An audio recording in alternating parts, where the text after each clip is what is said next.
All right, I'm going to turn it over now to Farmer Panel, led by Certified Crop Advisor and Outreach Agronomist of the Illinois Soybean Association and respected statewide and certainly nationwide, Stephanie Porter. Take it away. Thank you so much, Delas. So again, my name is Stephanie Porter, and I'm the Outreach Agronomist for the Illinois Soybean Association, and I'm lucky enough to be the moderator today for the Farmer Panel. So in this session, farmers from across the state of Illinois, we hope to discuss relevant issues affecting their soybean operations and dive deeper into their management practices, agronomic insights, and sustainability goals. So before we get started with the questions, let's just go around and tell each of you, go ahead and tell us a little bit about yourself. We'll start with you, Adam. Okay. Oh, that's right. I'm already mic'd up. So yeah, I'm Adam Braun, farmer in Vandalia. We're about an hour east of St. Louis, right on I-70. In a former life, I was an engineer at Caterpillar, predominantly in Peoria. I worked at the power company, a very short stint in my life, and went back to Caterpillar. In 2012, I came down, started farming with my dad, full-time back on the farm. So, did I hit everything there? Go ahead, Kate. Okay. I'm Kate Huffman. I also known as Pink Hat Farmer on social media. I'm a sixth-generation farmer from Galva.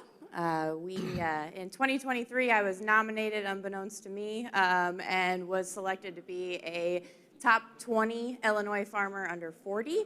So I think that's why I got this hot seat. But anyways, we farm corn and soybeans, like I said, but in addition to that, we host RVs and the people who have them on our farm as a way for other people to learn about our farm, and then we also have pollinators. I do work off farm as a financial officer for local farmers for a farm credit company.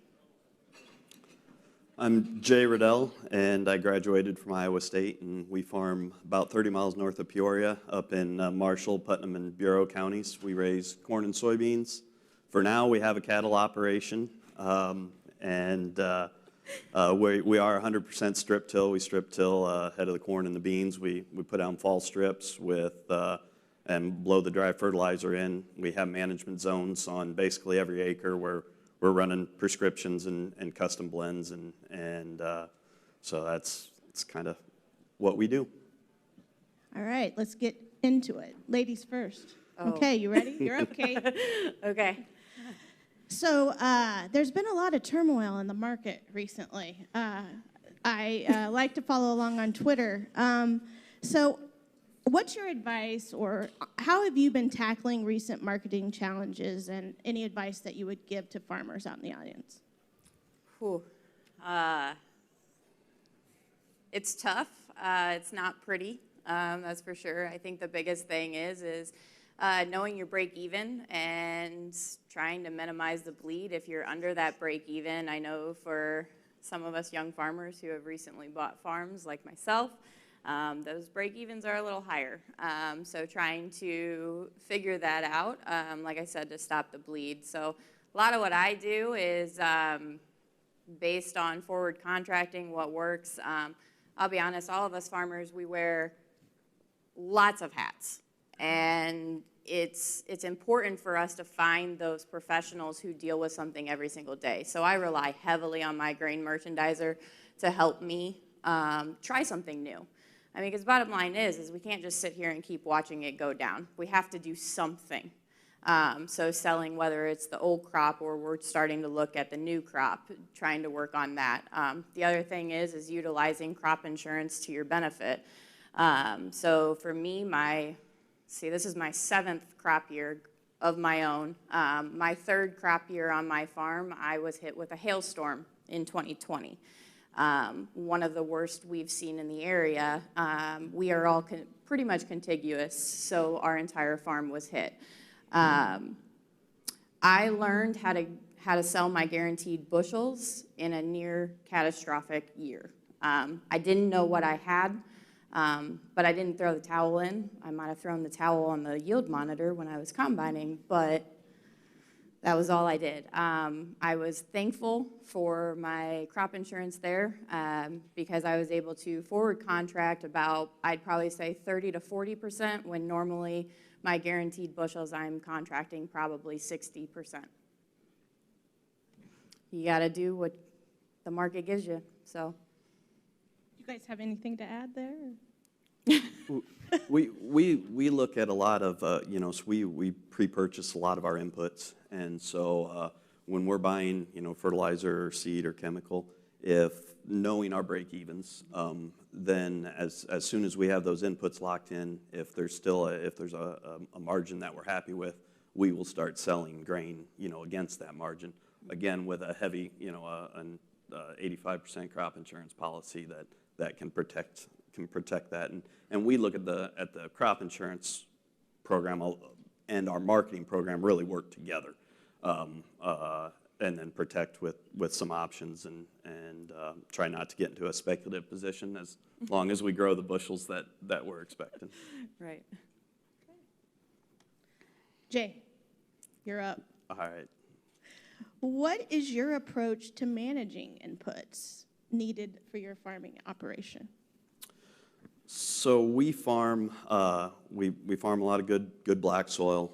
We also have blow sand, black sand, timber soil, and a lot of them in the same fields. We have 4 center pivot irrigators. So we start by establishing a yield goal for each field, and then we have management zones inside the field that have been developed with either a Veris machine or like a soil optics that help us decide texture and what actual soil types are where. And then with the strip till bar, we're variable rate in the dry fertilizer in the fall.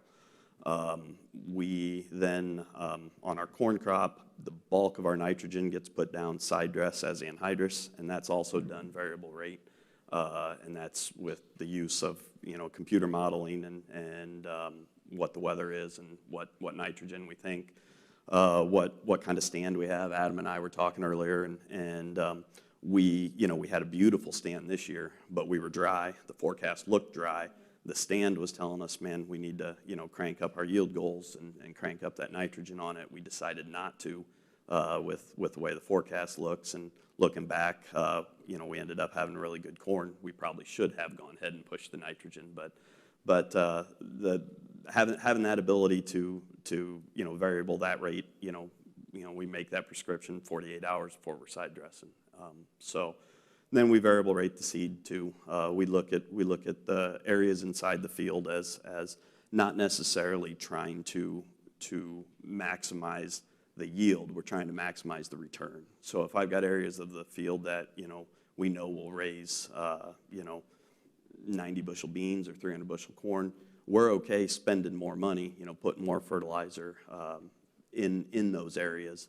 And then the timber soils, the tree-lined areas, we're cutting populations back, we're cutting fertility back, and so the progressive ag who helps me set up the management zones, I tell them that if we're successful, then my cost per bushel is the same across the whole field, and that's kind of how we try to handle inputs.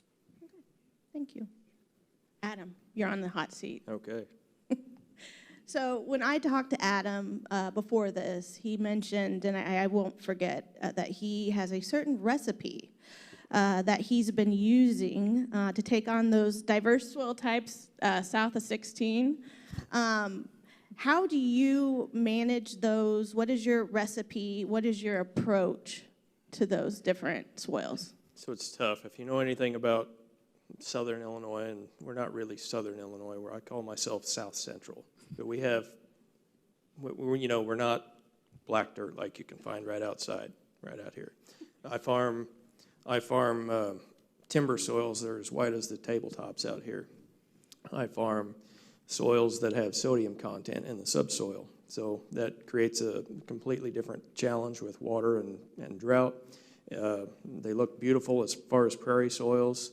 Let's say I farm blow sand hills that come up out of the river bottom. I farm river bottom soils that are really good. I farm river bottom soils that are really not all that great, and they're very high fertility, but you can't raise a crop on them because the water just absolutely kills you.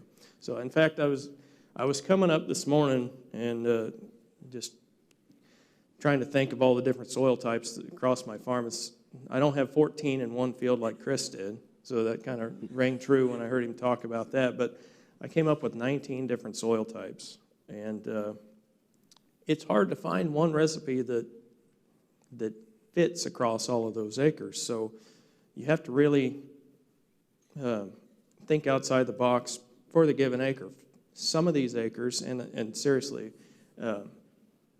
in 2010, 2011, the first year I ever ran cover crops on some of my white timber soils, I'll never forget this. One of my coworkers came down, and he was from Fort Wayne, Indiana. His dad was a farmer, nice black soils, and we were messing around with a little contraption I had on a planter, and he reached down and grabbed a handful of this white chalky dirt, and it just kind of fell through his fingers, and he said, "I have never seen dirt like this."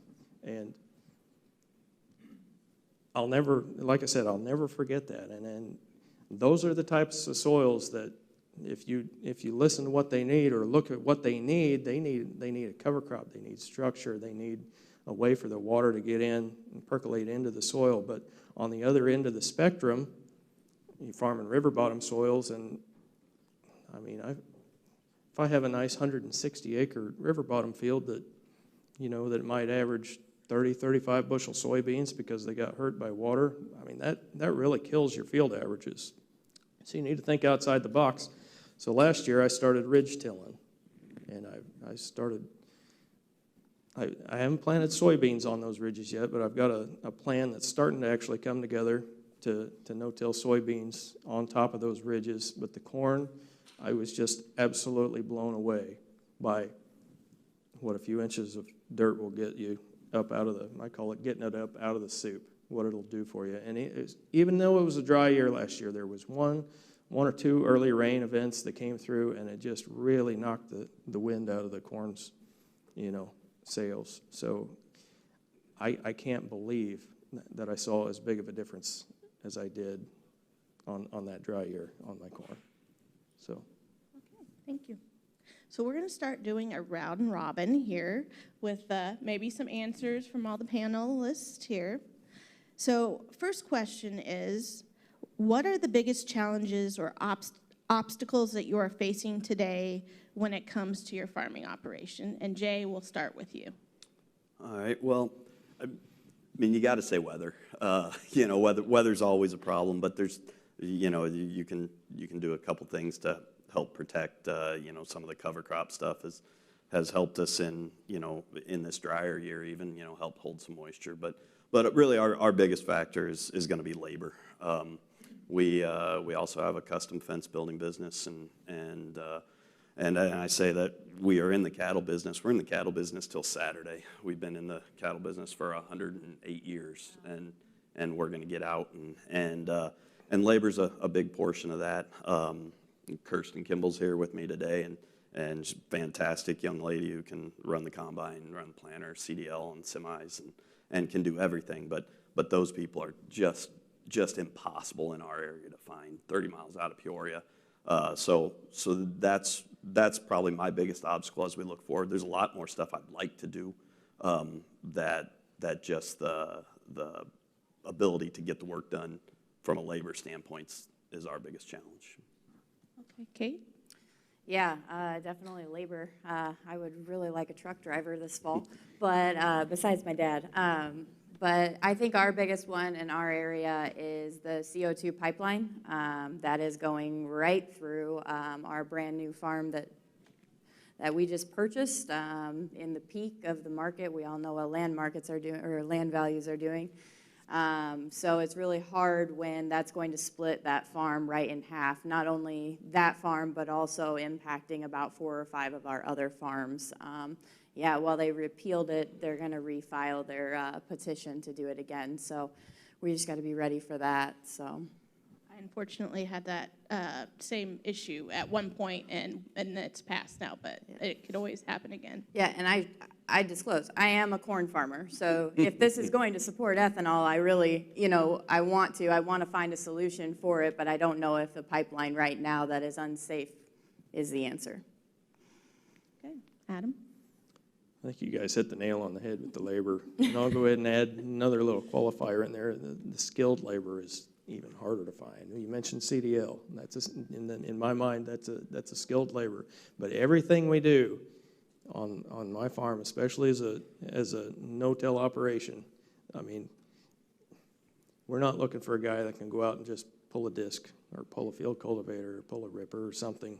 We need somebody that knows how to use application equipment, knows how to use run a sprayer or apply some kind of a product, whether it be seed or liquid fertilizer with a planter, and you name it. Everything is going towards higher skilled, and it's a challenge. And since I mentioned the word sprayer, and no-till, weeds are down in my area extremely difficult. I mean, the weed pressure just gets worse and worse every year. So, I mean, that is one of the challenges, and it just kind of sort of plays in to the labor problem. So, All right, thank you. Next question. We'll start with you again, Jay.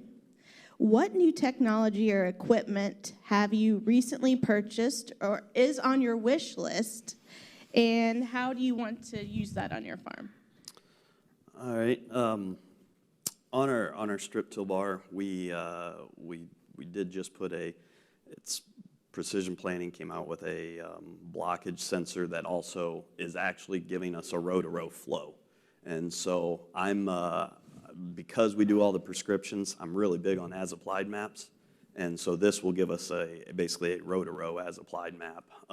And so, because the strip till bar always thinks it's doing the right thing. It knows it's got the meters turning at the right speed. That's all controlling all that stuff and variable. That is not a problem. But when you have something that's plugged up in a line, you may notice it, you may not, or half plug a line. So that we put on this fall, and that worked wonderful.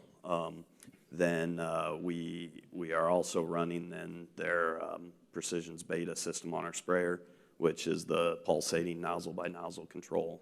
We ran that last year, and there's a good chance we'll get the cameras put on it this year, which for our purpose, and we're basically always laying down a residual chemical, is I'm not so interested in the see and spray type technology. I'm more interested in the data gathering of it. I think that it will tell us where the weed pressure is heavier, because we will plan on water hemp in the beans, going back and laying down another pass in what we know to be the hot spot areas. And if it gets big enough to where we can see it with the drone, we're probably too late on our 30-inch rows. Yeah. So from a data collection standpoint, I'm hoping that we get that put on, and then that also maybe as we are spraying our post pass of corn, it will tell us, where we have a better stand of corn, more growth as far as making that nitrogen side dress prescription. That I'm hoping that'll be a variable that we'll add in, to help make that decision. So. Okay, Kate, anything on your wish list or recent purchase?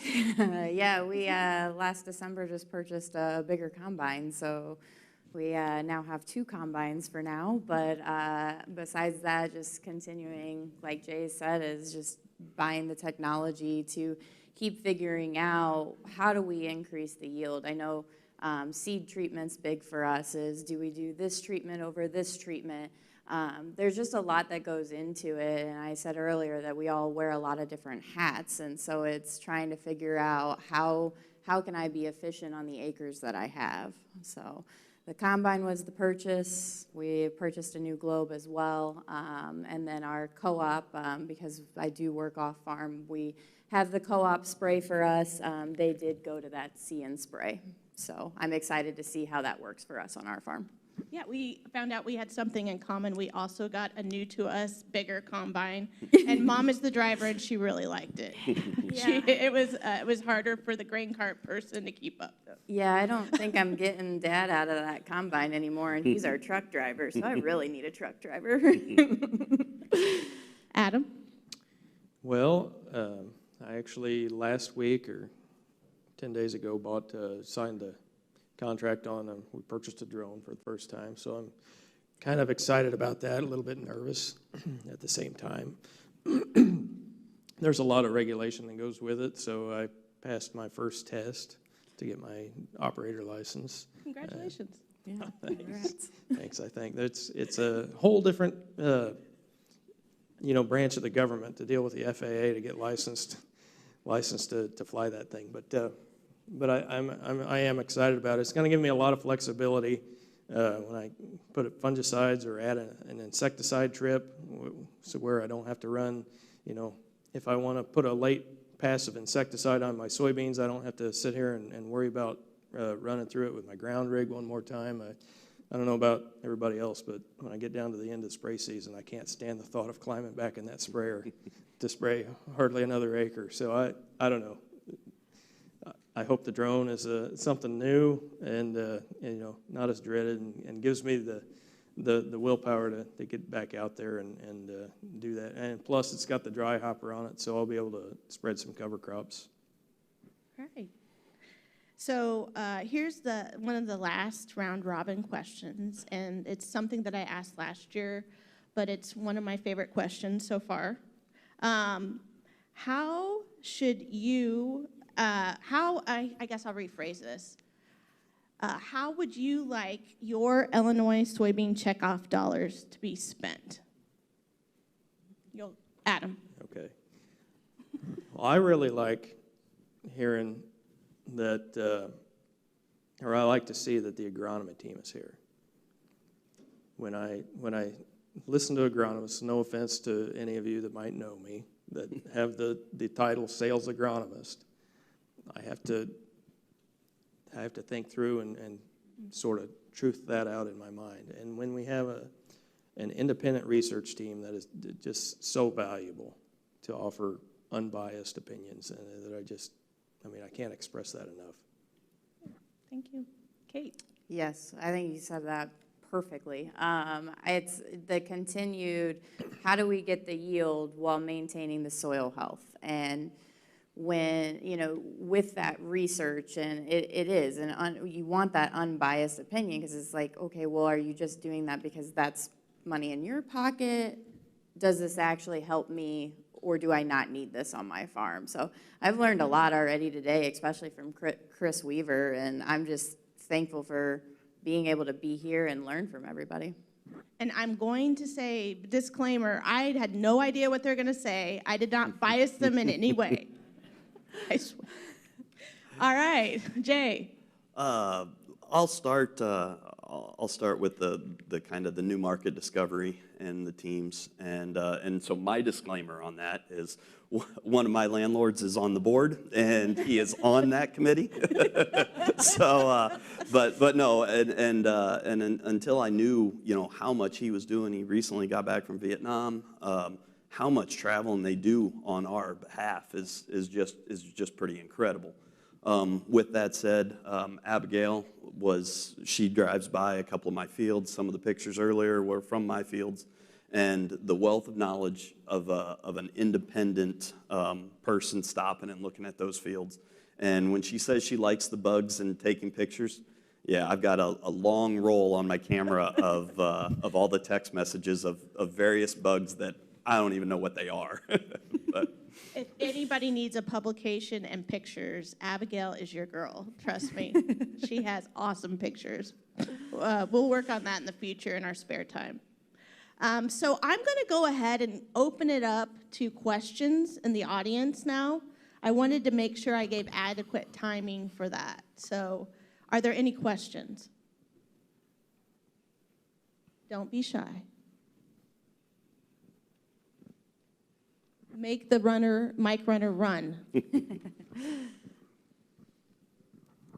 Hi there, my name's Kate Warpay. I'm a chemist at UIC, and we're really interested in weeds, and we figured out a few ways to kill them, and in the field too, that are kind of non-toxic. But my question is, I didn't realize, I'm hearing more and more that people are using drones. What is the smallest size you can see with a drone? Because killing them earlier is way easier than killing them when they're older. We work on water hemp and Palmer amaranth. I just wondered, what can you see with a drone that helps you with weed management? So my son flies our drone, and it is a smaller, it's not doing any product application, but it can actually do stand counts when the corn is coming up or the beans are coming up. So we can get right down to seeing stuff that's only 3 or 4 inches tall and identifying it.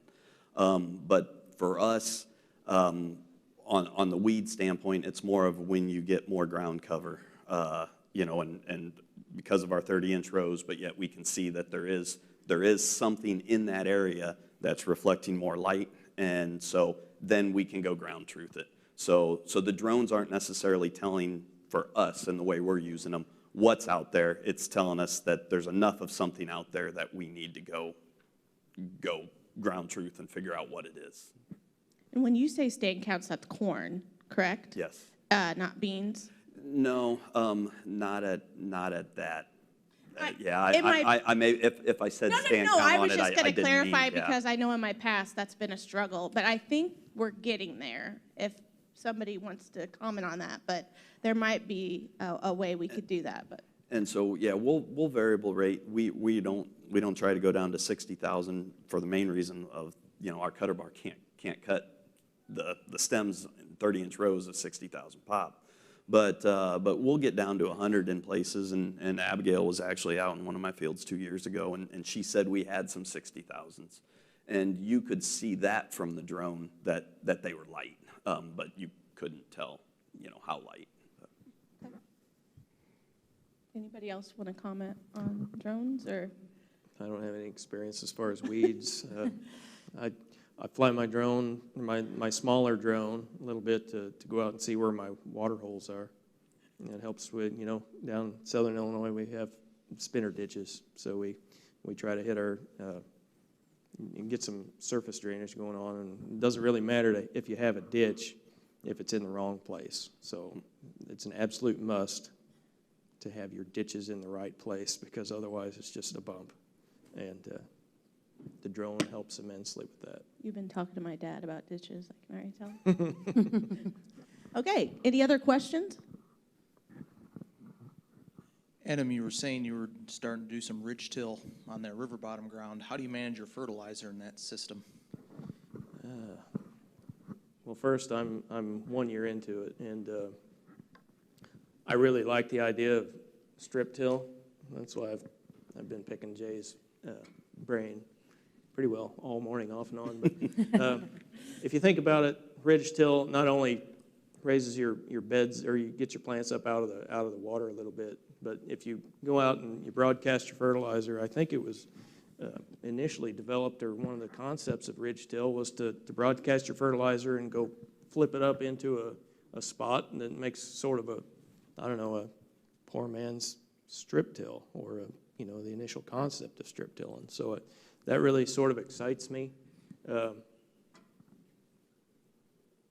guess I'm going one step at a time. I put a lot of starter on with my corn, so that's a big part of it, and I think that's an important part of it, especially because along with the ridge till, the way that I'm going is going to be stale beds, and it's going to be no-tilled. I no-till a lot of my river bottoms because of the water problems and the ditching. They have to be in the exact right spot, and some of these fields are just tabletop flat, but the water finds the low spots, but you can't see it when the fields are dry. So I don't know, does that answer your question? Okay, any other questions?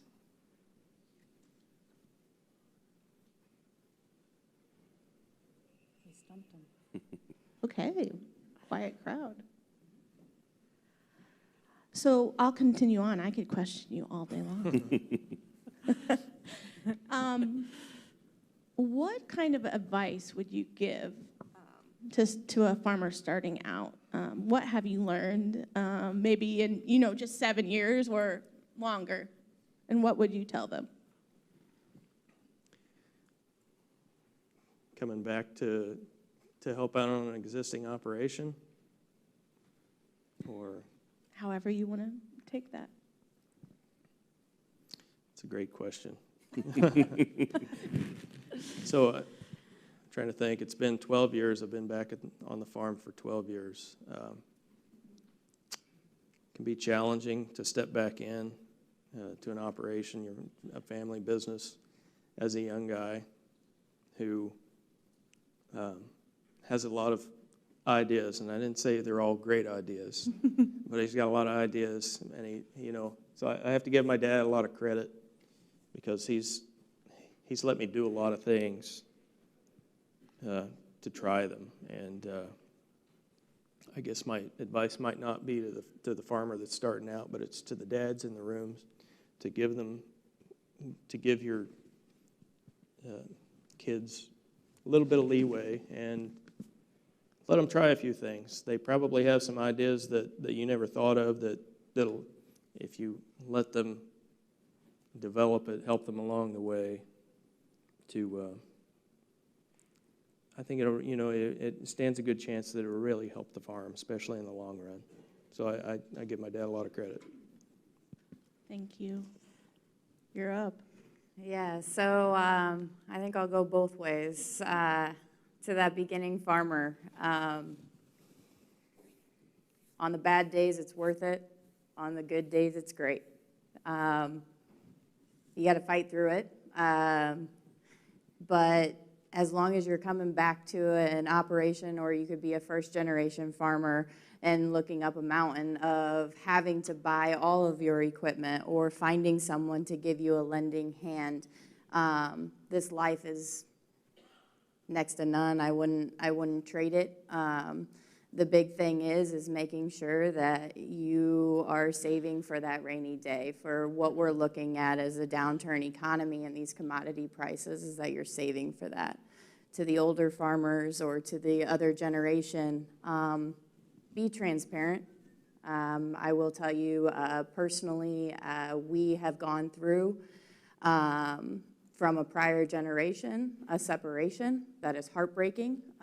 Every family probably has their own story, but from that, we didn't wallow in it. We didn't play the victim.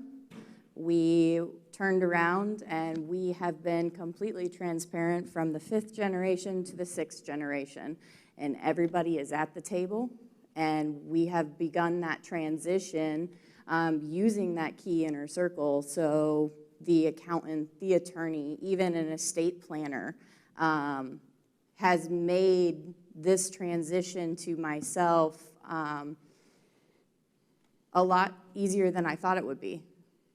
So those would be my two, from one way to the other. Okay. And I'd say that, you got to walk before you can run. And so, we went, wanted to go the strip till route, so we did, mainly just put anhydrous on it, and then with the dream of maybe getting to dry down the road.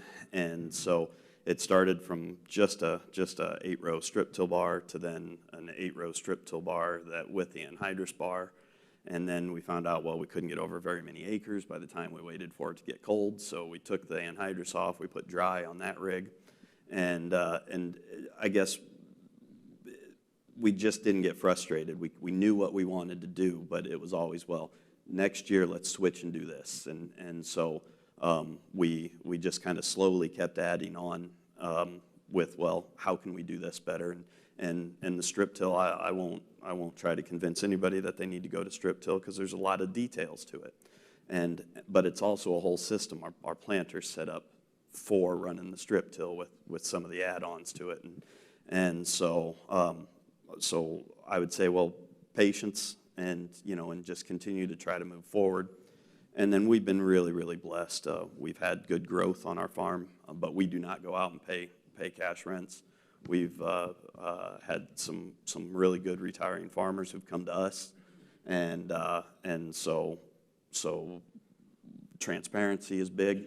You know, we have a lot of profit sharing type contracts with them, and puts us all on the same team. They want their ground to do good. They want me to do good.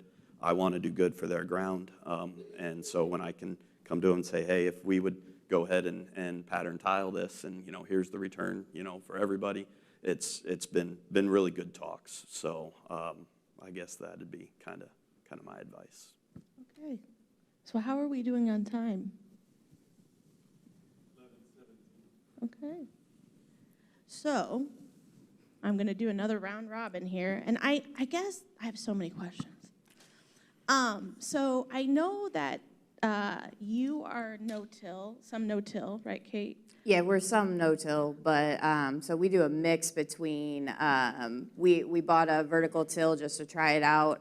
We actually did a side-by-side comparison on my farm a couple years ago to see if there's a yield difference between, because what we do is we chisel plow in the fall and we soil finish in the spring versus just that one vertical till pass. So we tried that out, and honestly the only difference, we did not see a yield difference, but where we saw it was in the emergence of the soybean. So yeah, that's been kind of a change, and whether, you know, you push the population in this tillage implement versus another one, I think that's been a continued trial and error for us. So I know Adam and Jay both implement cover crops. How long have you been doing that, and what were the challenges? I know we've heard some earlier today. We have a lot of people that are starting to do this now and have a lot of questions, so I'm going to ask you guys. Well, so we probably were playing with cover crops about 10 years ago, and so for me, it's not that it's, well, what are you trying to solve? And what we were trying to solve is we were trying to solve erosion in our strips. So we started out in my infinite wisdom of blowing rye on with the strip till bar only in the strip ahead of corn. And we couldn't get over the nitrogen penalty to make it work. So we've gone away where we use some cover crop mixes ahead of corn, but very, very little. But we will have rye drilled in behind our combine. I want it germinated before the strip till bar gets there. Then the strip till bar gets there and makes the strip. And then come springtime from the road, it looks like it's just a solid seeding of the rye. But then when you go out there with the planter, with the guidance, it finds, you know, those clean strips and allows us to plant into it. We do plant into it green, let it go, you know, at least 48 hours. So if we had any mechanical injury to the rye, and then we come back in and spray the rye. And so we're mainly doing it for building organic matter and some erosion control. We have found out that, you know, we're seeding about 35 pounds to the acre. That seems to kind of be a sweet spot for us instead of an expensive first pass of being chemical. We're really just coming in with Roundup. That rye's laying over and giving us good weed protection. So why we weren't doing it for an economic return, we've also found out that, well, it's been good to us economically, and I think it's good, you know, soil health and the erosion standpoint too. Okay. Adam? Oh, where do I start? Okay. So I think it's either 2010 or 2011, first time I'd tried cover crops, I'd planted annual ryegrass. It was on a really nice square 40, and I thought this would be a perfect piece that it's easy to manage, and if you know anything about annual ryegrass, it's tough to kill sometimes. Well, that might not have been the best cover crop to start off with. So I went out, and I didn't have a sprayer at that time. I remember thinking back, oh man, this stuff, it's time to kill it. So I hired a neighbor kid. He came over and he sprayed with his 4-wheeler sprayer. He sprayed some Roundup, and it didn't kill it. And I freaked out. My dad freaked out, okay? So we ended up, I think, disking it and running the field cultivator over it. And planted the beans, and worked great. We've come a long way since then. I think the next thing I went into was planted some cereal rye. At the same time, you know, I sort of overcompensated. I built a really tricked out Lightfoot sprayer. I bought a Challenger 55, and anyway, I got the idea from a coworker who was talking about track type tractors and how he got a D10 stuck at the cat proving ground, and they had to come push him out with a small one, low ground pressure. But anyway, so I built this, or bought a Challenger 55, put a set of saddle tanks on it, and then bought a mounted spray boom, and that beats any Lightfoot sprayer I've ever seen. I mean, you can't beat being inside of a cab with air conditioning and you know, a 100-foot boom. It's a little quirky to operate sometimes, but it gave me a huge peace of mind that, you know, I can overcome the challenges that, you know, that I see. Now, as you keep going, you're going to find more and more challenges. I've fought voles. Sometimes they're bad. You know, you expect really, really bad soybean yields. And I hate to say it, sometimes, or more than once, the ones that I've worried about the most for the most vole damages ended up being the best soybeans on my farm. And I say that with the caveat that I've had one year, and it happened to be the year before last, that I planted a bunch of cereal rye, and these voles came in from the pasture right next door and just obliterated several acres of beans. So I had to come in and replant them.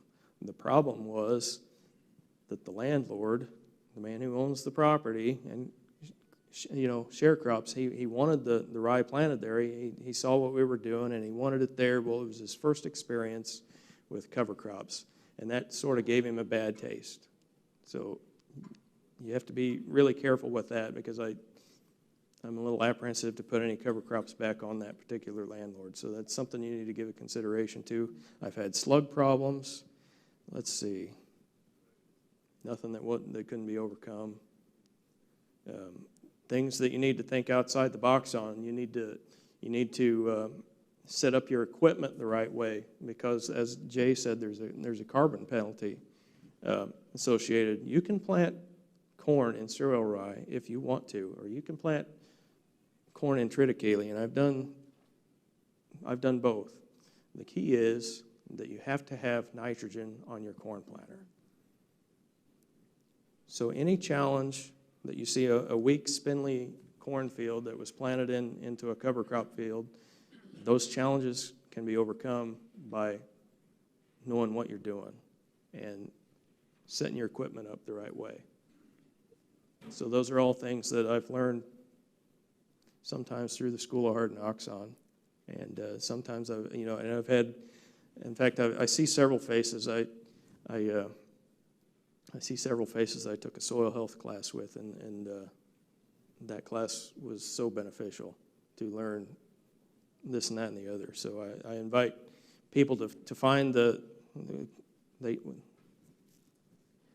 think it's the Illinois Sustainable Ag Partnership website.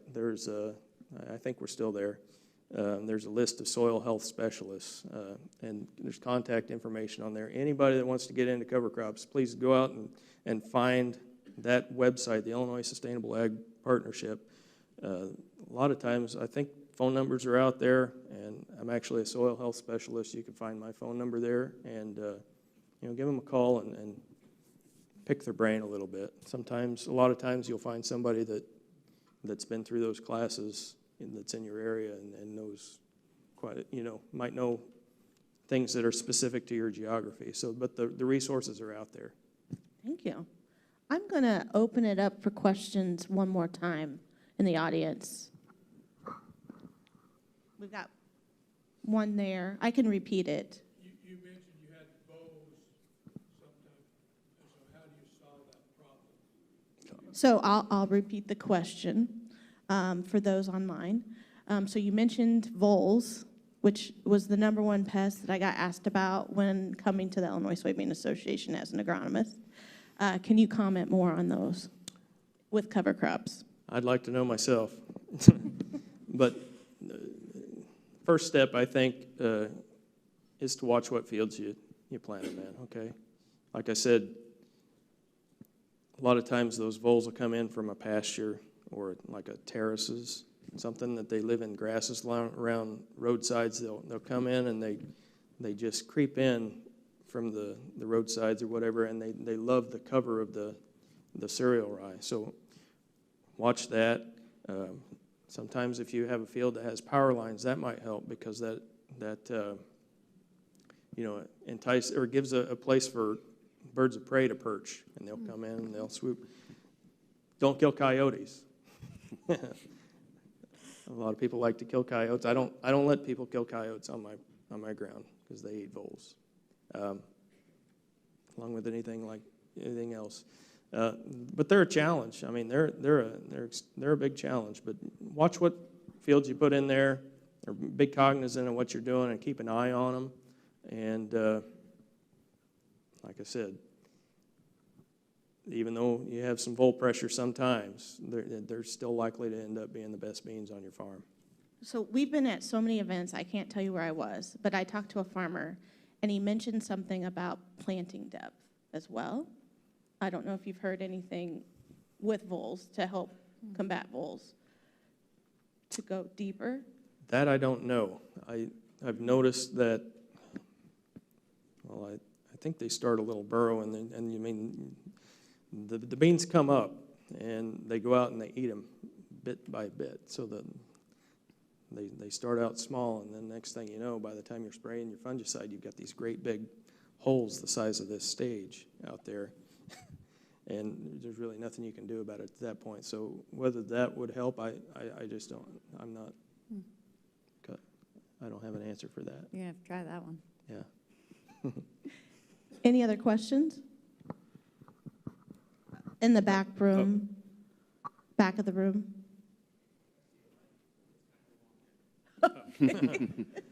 We have a special request for a microphone, please, in the back of the room.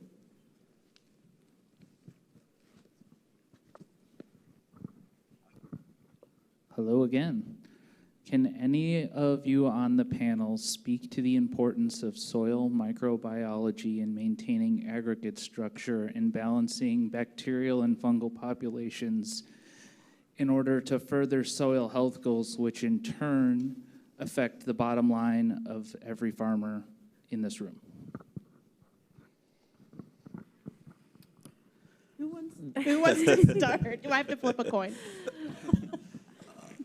I'm out of my element to answer that question, but I will say that with doing the strip till and neighbors who do fall tillage, after a rain, you'll see a lot more earthworms on the road next to our fields, and you very rarely will see any standing water out in our fields, where you'll see a lot of tire tracks in neighbors' fields. So I know it's important, but and we feel like the strip till is helping that, but past that, I'm out of my element.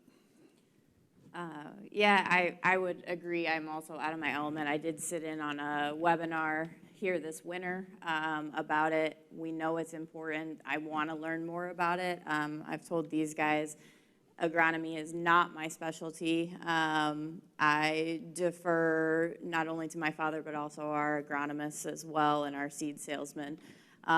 It is important. We need to learn more about it and see what else we can do, whether it goes with the treatment for the seed treatment, or if it's going on the planter. We'll have to figure it out. You're right. That's a huge question. I mean, it's absolutely huge, and there's there are a lot of components that go into it. One of the biggest things that cover crops are going to give you, I go back to the story I tell you from my buddy coming down. That was originally from Fort Wayne. And the soil poured through his fingers. I mean, that's my way of telling that I had no soil aggregation at that point. Mm-hmm. If you go to those same fields now, they've been cover cropped probably at least 7 years out of the last 10. And if you dig down and analyze the soil, I've got some aggregation going on there now. So they're just completely different fields. And in fact, the corn, the little test plot that we planted in 2010, 2011, whatever it was a dry year down there. I think it made 110.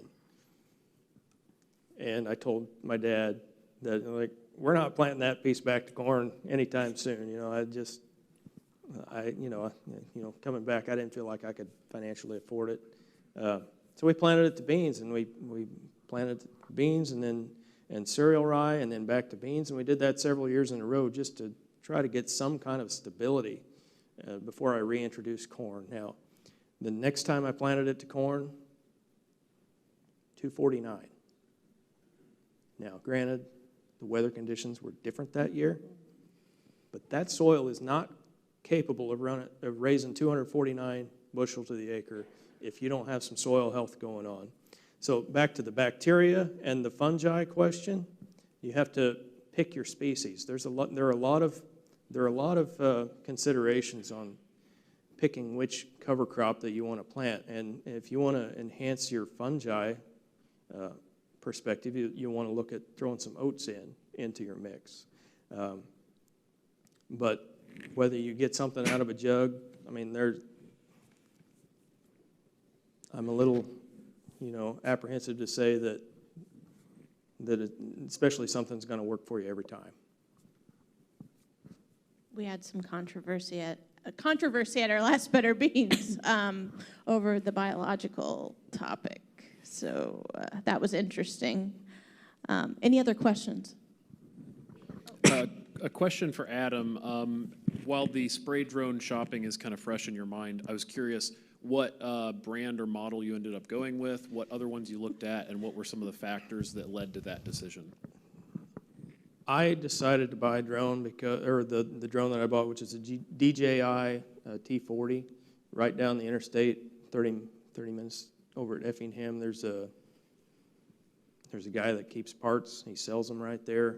If something breaks, I can go in and buy what I need and get it back flying again. And they service them there.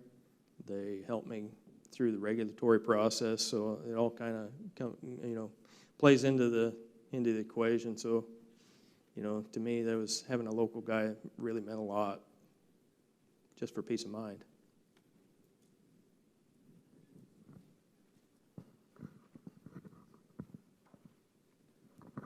On a strip till, Jay, when you put all your fertility in strips and you come back and you do your soil testing to try to determine what you have out there, because you got to make basis on your prescription in the future, how do you go about soil testing when you put all your fertility in strips and at different levels in the field and places? Yeah, I don't know. So what we do is we're still soil testing every 4 years, but we're really soil testing for pH. We're trying to strip 9 inches deep, dropping our dry fertilizer at 7 inches. So even a normal soil test probe is barely hitting our band in the first place. And we will plant, so we're 30-inch rows on the corn and beans. So, the corn row gets planted here. My strip till bar cannot take out the corn stalks. So we move over 15 inches, and that's where our bean row will go. And then we'll come right back on top of the bean row for the next year's corn. So we're here, then we're here for 2 years, and then we're right back over to here for 2 years. So we have certainly have these, what we consider to be kind of hot zones. And so we have pulled soil tests down to 7 inches and then 7 to 10 inches, and to try to kind of figure out where that is.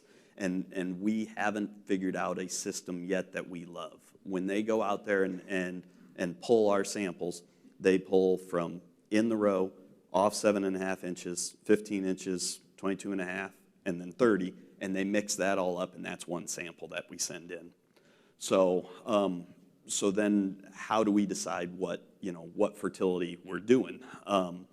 We will then pull tissue tests, not to help this year's crop, but just to kind of make sure that we're giving the crop everything that it needs. And so for years, we had cut our dry fertilizer back 50% because I do believe that what the universities tell us is a broadcast rate of removal, and that banded rate, we get a higher efficiency. We're really growing some really good crops, so we had put that up to 66% then, and just because, well, if you look at just the soil tests, a lot of our soil test maps are getting uglier because they're not catching any of our commercial fertilizer that we're applying. But we know how much we're applying, so that's the tissue test is helping that standpoint. But now, as we've started consistently raising over 250 bushel corn, we feel that we need more potash. So we're actually putting on more than 100% of what the broadcast rate was considered of potash, and so that's what's been working for us. When we figure out we don't look at removal rates though. We do everything based off of a yield goal. So if this field has a yield goal of 270, then we're putting down fertilizer for 270 corn, so 70 bushel beans. We're putting down fertility for what we would consider 70 bushel beans to raise, which then it's kind of our own formula based off of higher potash and less P. If that answers your question. So The question was, what are your rates? Sorry. No, you're fine. We'll be putting on our total application would be about 250 pounds of dry. I'd have to actually get out my phone and look and see what our breakdown was on what the yield goal is. But we're putting down, so our strip till bar, it's a 16-row bar, and we've got two 6-ton tanks, and the bar actually carries a conveyor on it, and we pick up the dry fertilizer in the hopper bottoms and we haul it to the bar. And so in the front half of the hopper, we'll have just potash, and then the back half of the hopper normally would have MAP and elemental sulfur in a blend. And then that way we blend as we going across the field, but that'll also allows us then to work all those fields that are in an area. So if the field's going to corn or going to beans, we don't have to have different fertility mixes. We can bring in a full load and just keep rolling. So that's kind of how we're looking at it. But yeah, come up and talk to me afterwards, and I can get out my phone and show you what we are doing. Any other questions?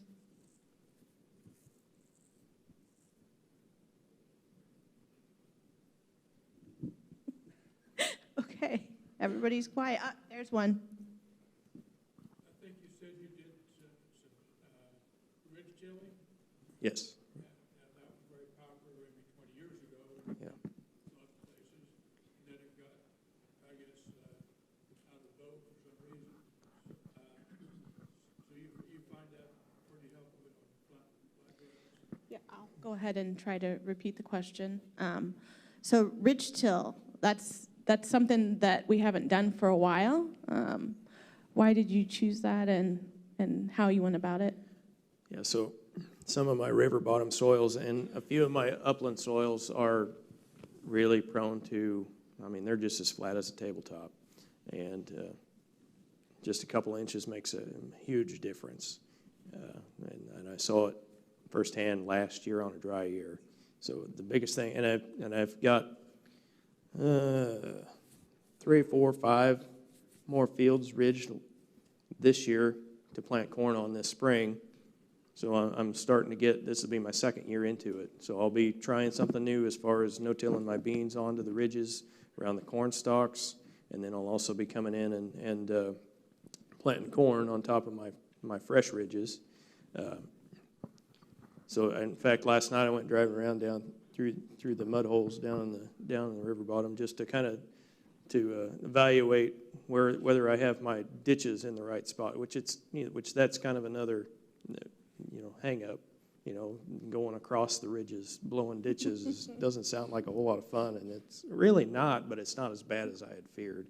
But yeah, I mean, seriously, some of these fields are just tabletop flat, and you'll end up with sloughs, and you'll have to cut drainage ways through there. And and the idea came from, you drive down through the delta, which they mechanically modify everything, and they put everything on a grade before they come in, and they ridge it up, and they do a lot of that because of the way they irrigate.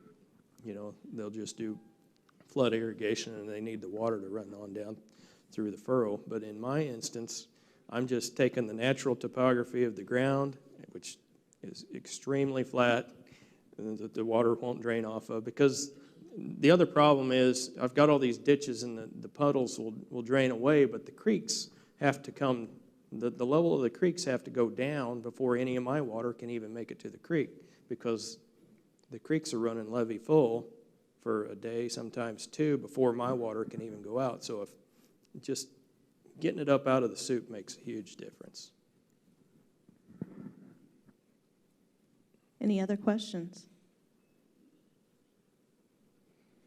Okay, I'm going to ask you another question, and this is one that I'm going to catch him off guard, full disclosure. What is one of the biggest investments you've made into the farm over the years that you can think of? Do you need, you look like you need more time. Jay? For me, it'd probably be, land purchases. As far as mechanical, that 16-row strip till bar, then because we do side dress, we bought a big Fendt tractor to run it, and so that is one expensive rig. So between after buying land, that would be probably my biggest financial expense. Okay. She's thinking.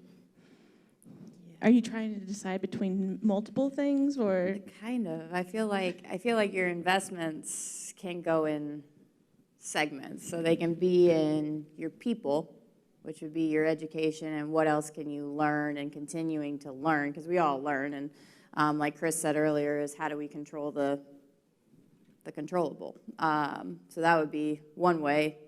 And then I agree with Jay, the land, which is very, very costly, and making sure that it works for us and becomes efficient.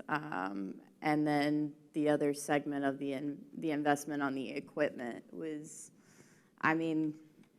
it's buying that combine last December. That was a tough deal. That was a 2-year conversation as to, do we keep holding it? Do we keep making repairs on what we already have? Because we know what's there. So it's, yeah. Okay, Adam? So land is always a huge deal, and I have to totally agree with that. If you look at the way my farm, though, is set up, a lot of it is not necessarily tied up in one piece of machinery, but if you catch the theme of the way I'm talking about, the way that I farm, that I've got little things that I do to this field that I don't do to this one, and I do something to this one that I don't do to this one or this one. So one size doesn't fit all, and sometimes when you're trying to design the system, the way that you farm, it requires different pieces of equipment, like a bed lister to make ridges, or a light foot sprayer, starter fertilizer system on your planter is not cheap. All these little specialty items really start adding up, so you have to really be careful and put a lot of thought into it, where you want to go, how you're going to get there, and do it most cost effectively. Because looking back on it, I've been doing this for 10, 12 years, and there are a couple things that I probably made a mistake as far as equipment purchases go, and then you're kind of stuck with something that didn't work out. So just really put a lot of thought into it, because you have to realize the opposite side of the situation is maybe you don't have to have quite as much money tied up in a extremely high horsepower tractor, or a bunch of tillage equipment that, and don't get me wrong, I still do some conventional tillage, as needed here and there. So I'm not a no-till snob, but I guess setting yourself up as the system is one of the biggest financial considerations that I've encountered. Yeah. Kate hit on something that I want to kind of run with is we're biggest investment in people, and so Kirsten came to me a couple years ago, and the investment that I have in time spent with her in the office, she's inside, she's outside, and that has paid huge dividends, just huge dividends for what she does, for our system. My oldest son's 20. He's going to Iowa State University right now, and he's going to come back to the farm. I hope, and so we got years and years of grooming him, and so actually the equipment money it'll come and go, but the investment in those people that hopefully make every day easier, that's really my biggest investment. Absolutely. College could be an investment, I've heard, from personal experience. Also, I know I'm not on the panel, but we are tiling right now currently on one of our pieces of land, and I personally think over my past several years, that's one of that was on my wish list with my family. So definitely I'm an advocate of tiling as well. And certainly the low-hanging fruit. That last farm I bought, we turned right around and pattern tiled it the next year.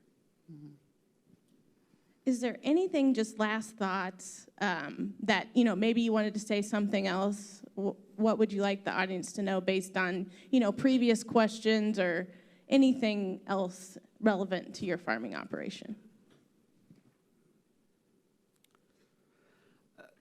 I really enjoyed listening to Chris this morning speaking. And we have a little different philosophy, him than I. And I love the guys who swing to hit the home runs. And then I really love the guys who also say, well, I struck out and I lost the $140. I don't have that big of a stomach or risk tolerance, so we don't swing to try to hit home runs. We try to be a little bit safer with what we do, that are kind of adding value here and there. But I love the guys who will, because we certainly watch what the big yield guys are doing, and then try to, for the fertility program, you look at Mr. Hula and those guys and they're really pushing potash, and so we're kind of saying, well, wait, maybe there's something to that. So I guess that would be my last thought, is that I appreciate those guys, but we're not that risk. So I was getting a lot of texts during Chris's presentation. I'm going to say that, every farmer is different. Every operation's different. And I think that's one thing that I took not only from Chris, but also this panel. And they're doing a lot of different things to solve challenges on their farm. And do we agree with everything that Chris says? No. Is it perfect? No. He said that at the very beginning. But I also want to say that, again, you can pick up little things here and there, not only as you travel the state of Illinois, but as I traveled the U.S. previously, and met different people, and were able to have conversations like this. So, Kate, any last words? Yeah, I mean, for us on our farm, efficiency is key, working full-time off farm. So you have a limited amount of hours in a day, 24 to be specific, and you really want about 36 most of the time in our busy seasons. So really making sure that we have the investment in working machinery, having all of our land be contiguous has been very beneficial for us. I'm not saying all of it is, but most of it is. But making sure we're all on the same page and making everything go smoothly. Yeah, that would be probably my biggest thing. I loved Abigail earlier. She had a picture of a bin site. I can't tell you how many ideas from my farm have come from a picture just like that. And it was maybe a fleeting thought this time, but the next time we tried it, whether it was from our population tests to let's get this vertical till and let's try it out and see what happened. That vertical till came with a broadcast seeder too. We've tried that. We've done some cover crops. We were talking earlier about cover crops. It's stuff that we all want to look at. So try it. Try the little stuff. Yeah. Adam? Well, I think you guys both hit on what first came to my mind too, is that, you know, there's so many different ways and that you can set up a farm to do essentially the same thing, right? And I get really intrigued. I love to hear the fertility and, you know, pushing for the high yields and this and that, but I have some fields that just doesn't work on. And if I look at the averages, and the best way to increase the averages on my farm is to bring up the you know, the low fields, then that's where I'm focusing my time and energy. But go out and figure out what your low points are, where your struggles are. Is it the fertility? Sometimes it's not always the fertility. Sometimes it's the drainage. Sometimes it's your soil structure. Sometimes it's, you know, this or that. You know, for whatever reason. But until you find the really nice fields that you can get the really, you know, really hone in on your fertility, you know, that's where I get a little bit jealous. But yeah, so, and one other thing that I want you all to understand is that, you know, this isn't my natural environment. I'm not the kind of person to necessarily get up in front of a bunch of people. You're doing a great job. I'm more of a one-on-one person, so, you know, feel free, if you have any more questions, just come up, and I'll be more than happy to strike up a conversation with you.